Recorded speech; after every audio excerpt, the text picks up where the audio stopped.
প্রতীক জৈনের flat ও I-PAC তল্লাশি কাণ্ডে এদিনের মতো শুনানি শেষ হলো।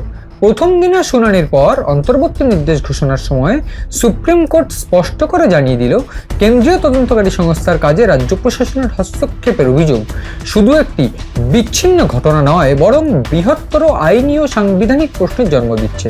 অন্তর্বর্তী নির্দেশ দিতে গিয়ে বিচারপতিরা এও জানিয়ে দেন, আইনের শাসন বজায় রাখতে এবং প্রতিটি সাংবিধানিক সংস্থাকে স্বাধীনভাবে কাজ করতে দেওয়ার স্বার্থেই এই বিষয়টি বিচার করা প্রয়োজন।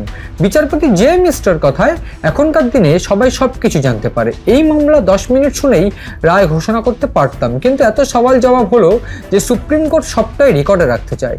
তারপর চূড়ান্ত একটা নির্দেশ দেওয়া হবে, নইলে আইন প্রয়োগকারী সংস্থার আড়ালে অপরাধীদের রক্ষা করার প্রবণতা তৈরি হতে পারে। এবং বিচারপতির এই কথার পর রীতিমতো চাঞ্চল্য ছড়িয়েছে গোটা পশ্চিমবঙ্গ জুড়ে।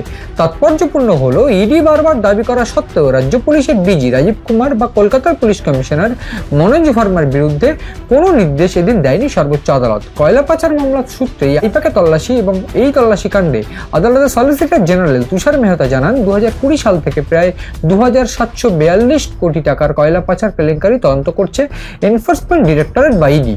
তদন্তে জানা যায়, কলকাতা থেকে গোয়ায় কান্তিলাল ফার্মের মাধ্যমে অপরাধলব্ধ অর্থ পাঠানো হচ্ছিল, যার সূত্র গিয়ে মেলে আইপ্যাকের অপারেশনাল ফ্রেমওয়ার্কে।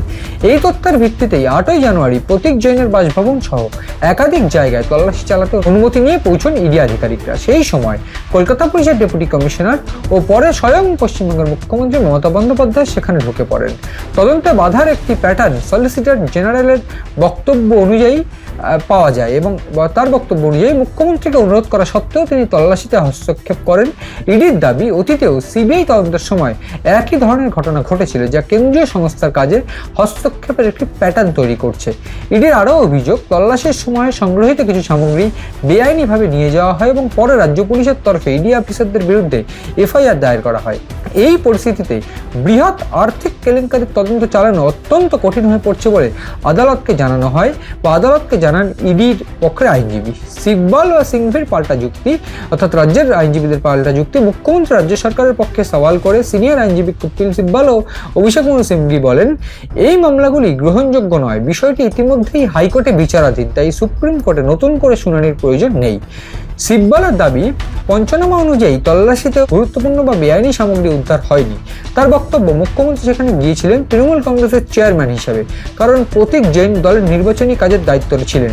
আইপ্যাক অফিসে শুধু নির্বাচনী সংক্রান্ত নথি ছিল, যার সঙ্গে ইডির কোনো সম্পর্ক নেই বলেও দাবি করা হয়।